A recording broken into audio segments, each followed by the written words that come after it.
আসসালামু আলাইকুম। দেখুন আবুধাবিতে এটা হচ্ছে হামদান স্ট্রিট। হামদান স্ট্রিটে দেখুন রাস্তার পাশে অনেক মানুষ। প্রায় এখন রাত ১২টা বাজে। এমন সময় মানুষ রাস্তাঘাটে ঘোরাঘুরি করেছে, কারণ সাপ্তাহিক ছুটি এইজন্য। আর রাস্তার ধারে দেখুন কত সুন্দর লাগতেছে, অনেক সুন্দর আলোকসজ্জার কারণে।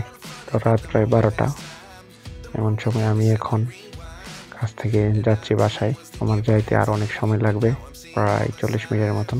তো রাস্তাঘাটগুলি দেখে আমার মনে হলো যে না, একটু ভিডিও করে দেখি আসলে যে রাস্তাঘাটে পরিবেশগুলো মানুষকে দেখার চেষ্টা করি যে নিঝুম রাতে মানুষ কিভাবে চলাচল করে এবং রাস্তাঘাটগুলি কত নিশ্চুপ হয়ে আছে। দিনের বেলা এই রাস্তাঘাটগুলি অনেক সচলাচল, মানুষের ভিড় থাকে বেশি। তো আবুধাবিতে দেখেন, আবুধাবির এই রাস্তাঘাটগুলি আসলে এরকম। আর আবুধাবিতে কোন কোন জায়গায় আপনারা দেখতে চান অবশ্যই কমেন্ট করে জানাবেন, আমি সেই জায়গায় যাওয়ার জন্য চেষ্টা করব। ভালো থাকবেন সবাই।